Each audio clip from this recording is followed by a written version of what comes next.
அப்போஸ்தலர் நடபடிகள் 10ஆம் அதிகாரத்தில் 38ஆம் வசனம். அப்போஸ்தலர் 10:38 ஆண்டவருடைய வசனம் சொல்லுகிறது, இயேசு நன்மை செய்கிறவராகவும் பிசாசின் வல்லமையில் அகப்பட்ட யாவரையும் குணமாக்குகிறவராயும் சுற்றித் தெரிந்தார். பிசாசின் வல்லமையில் அகப்பட்ட யாவரையும் இயேசு குணமாக்கினார். சாத்தானுடைய வல்லமை என்ன பண்ணுன்னு சொன்னா, சரீரத்தில் வியாதியை கொண்டு வரும். அது ஒரு சாத்தானுடைய வல்லமை. வியாதியை கொடுப்பது சாத்தானுடைய வல்லமை. நம்முடைய சரீரத்தில் நோய்களை கொண்டு வந்து வேதனைப்படுத்துவது.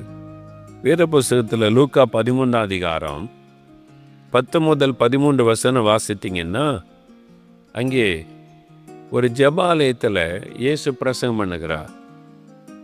18 வருஷம் ஒரு பெண் கூனியா இருந்தா. கூனின்னா உங்களுக்கு தெரியல, முதுகெல்லாம் வளைஞ்சி அப்படியே குனிந்து இருப்பாங்க, தரையை பார்த்து கொண்டே நடப்பாங்க. நம்மளை மாதிரி அப்படி நிமிர்ந்து நிற்க முடியாது, ரொம்ப கஷ்டம். 18 வருஷம் அந்த கூனியா இருந்த வேதனை, நிமிர்ந்து நடக்க முடியாம அப்படியே கஷ்டப்பட்ட ஒரு பெண். டாக்டர்கிட்ட போனால் ஏதோ ஒரு பேர் சொல்லியிருப்பாங்க, என்ன வியாதி உங்களுக்கு எலும்பில் ஏதோ ஒரு பிரச்சனை அப்படின்லாம் சொல்லியிருக்கலாம். அந்த நாட்கள்லேயும் வைத்தியர்கள்லாம் இருந்தாங்க, மருத்துவர்கள் இருந்தாங்க. ஆனால் சுகமே ஆகலை. 18 வருஷம் அந்த வேதனையிலே வந்து உட்கார்ந்துருக்கிறான். இயேசு பார்க்குறார், இந்த கூட்டத்துக்குள்ள ஒரு பெண் உட்கார்ந்துருக்கிறாங்க, அசுத்தாவினால பாதிக்கப்பட்டிருக்கிறாங்க. இயேசு கண்டுபிடிச்சார், அது சாத்தானுடைய வல்லமை. அவங்க கூனியா இருக்க காரணம் என்னன்னா, சாத்தானுடைய வல்லமை. சாத்தான் அவங்களை கட்டி வைத்திருக்கிறான் அப்படி சொல்றார்.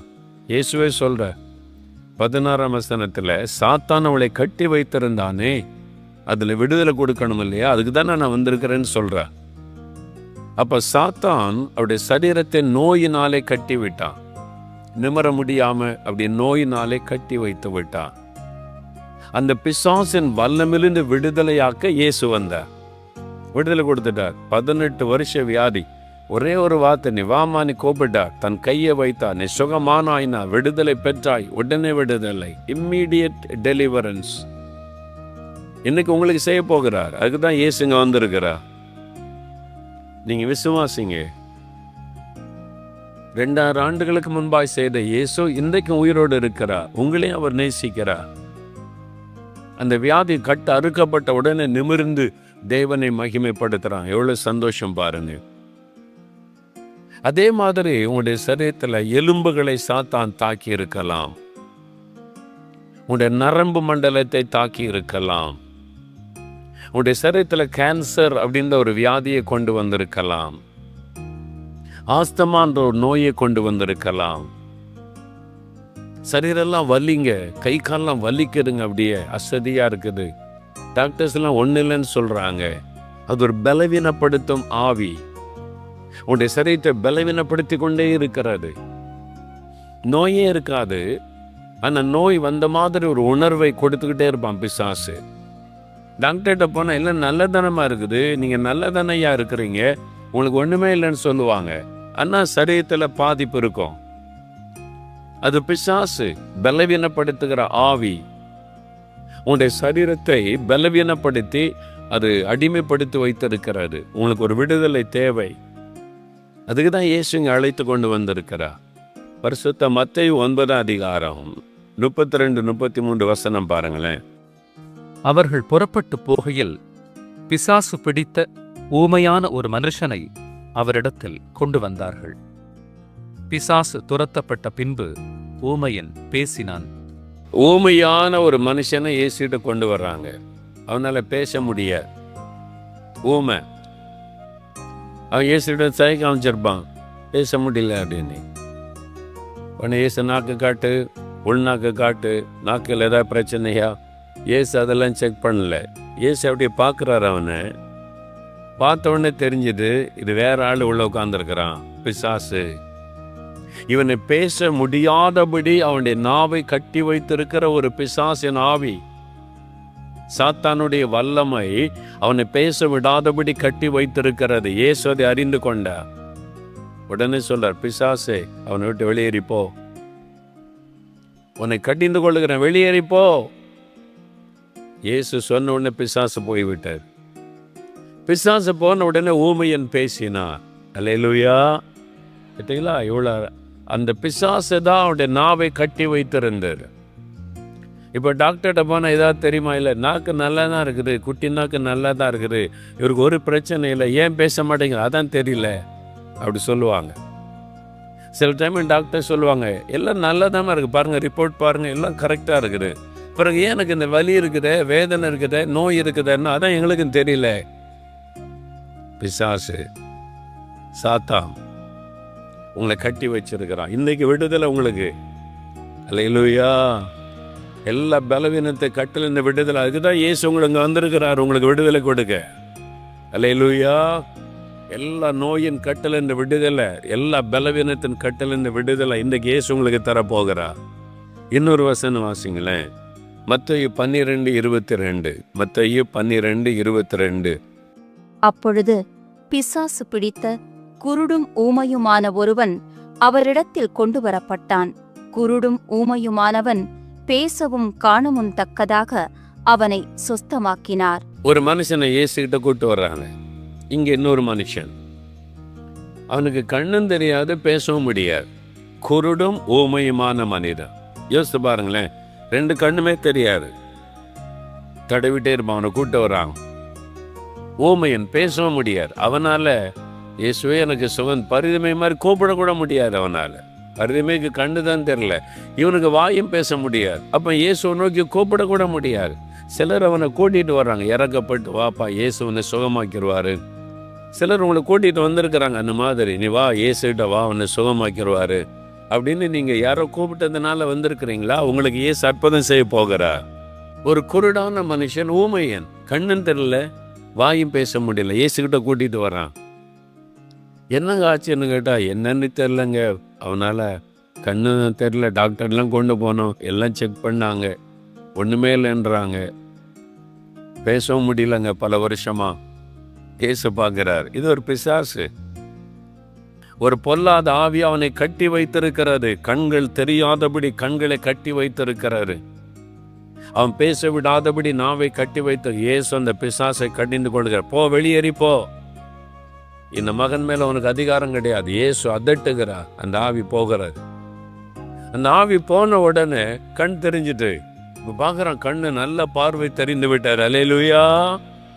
பார்த்தீங்களா? அந்த ஆவி போன உடனே கண்ணு தெரிஞ்சிட்டு இப்ப பேசுற, அவனால பேச முடிகிறது. அது மாதிரி ஏதோ ஒரு உறுப்பை சாத்தான் கட்டி வச்சிருவான். கண்ணை, காதை கேட்க விடாம ஆக்கிடுவான், பேச விடாம நாவை கட்டி விடுவான், எலும்புகளை தாக்கிடுவான், கைகளை தாக்கி கையை பயன்படுத்த முடியாம ஆக்கிடுவான், காலை தாக்கி காலை பயன்படுத்த விட முடியாம ஆக்கிடுவான். சாத்தான் அவனுடைய கிரியைகளை அழிக்கத்தான் இயேசு வந்தா. என் மக்களை நீ வேதனைப்படுத்துறியா, உன்னை நான் பாரு அழிக்கிறேன்னு சொல்லி சிலுவையில மறித்ததுனால சாத்தானுடைய கிரியைகளை அழித்தா. ஆனால் தான் இயேசுன்ற பேரை சொன்ன அவனுக்கு விடுதலை. இயேசுவேன்னு கூப்பிட்டா போது விடுதலை.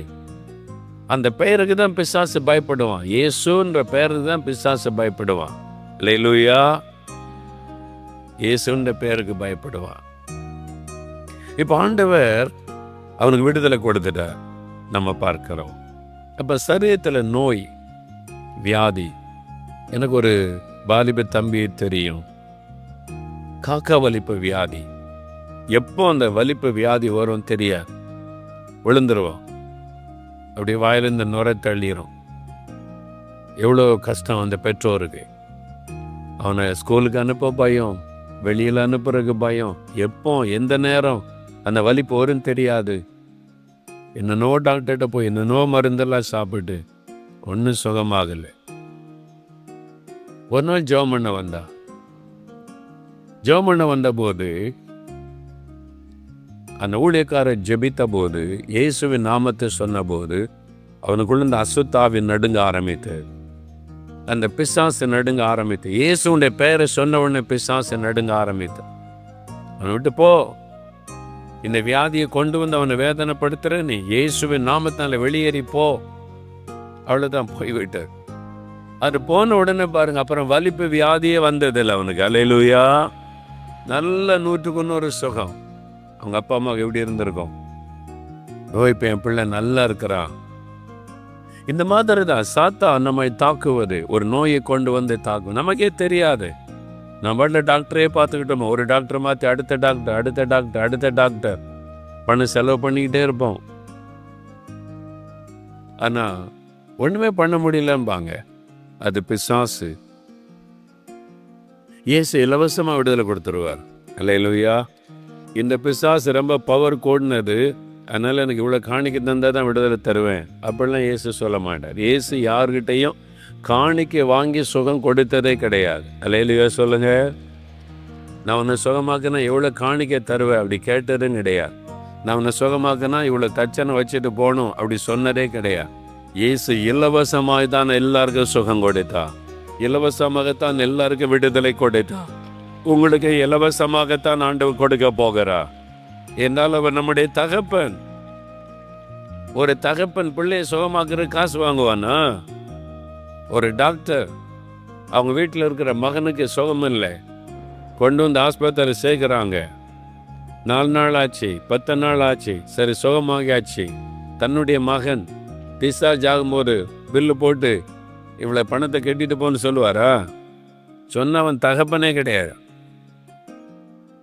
ஏமாற்றுகிறார். அதான் பிசாசு. ஆண்டவர் நம்முடைய தகப்பன். அவரெல்லாம் ஒன்றும் கேட்க மாட்டார். நீ என்னை விசுவாசித்தா போறோம். அவன் தகப்பன் விசுவாசிக்கிறியா? நான் உனக்காகத்தான் சிலுவையில் மரிச்சேன்னு விசுவாசிக்கிறியா? போதும், நான் அற்புதம் செய்வேன். அல்லேலூயா.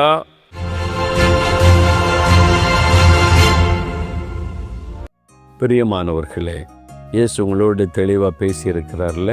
இது உங்களுக்குரிய செய்தி, தேவனிடத்திலிருந்து வரக்கூடிய செய்தி. நீங்கள் விடுதலை பெற்றுக்கொள்வீங்க. ஒரு நோய், ஒரு வியாதி, ஒரு பலவீனம் சாத்தான் உங்களை தாக்கி இருக்கலாம். உங்களுடைய குடும்பத்தில் யாரோ ஒருவரை தாக்கி நோய் படுக்கையில் வச்சிருக்கலாம். உங்களுடைய குழந்தைகள், உங்களுடைய மனைவி, கணவர், யாரோ ஒருவர் பாதிக்கப்பட்டு கலைஞன்னு இருக்கலாம். டாக்டர்ஸ் ஒன்றும் இல்லைன்னு சொல்கிறாங்க, மருந்தெல்லாம் வேலை செய்ய மாட்டேங்குது, எல்லாரும் கைவிட்டு தாங்க நீ கலங்குறீங்களா? பயப்படாதங்க. பிசாசின் வல்லமையில் அகப்பட்ட எல்லாரையும் இயேசு குணமாக்கினார். அந்த வேதத்தில் பார்த்தோம்ல, உங்களை குணமாக்குவார். விசுவாசிங்க. உங்களுக்கு ஒரு விடுதலை சுகத்தை கொடுக்க சிலுவையில் ரத்தம் சிந்தி மறித்திருக்கிறார். அவருடைய தழும்புகளால் குணமாகிறோம். அவருடைய தழும்புள்ள கரம் உங்களுக்காக நீட்டப்பட்டிருக்குது. இப்போ நான் ஜெபிக்க போகிறேன். வியாதியுள்ள இடத்துல கை வைங்க. எங்கே சுகம் வேணும்? கட்டி இருக்குதா, வலி இருக்குதா, வேதனை இருக்குதா, இருதயம் பாதிக்கப்பட்டிருக்கா, லங்ஸ் பாதிக்கப்பட்டிருக்கா, அந்தந்த இடத்துல கை வைங்க.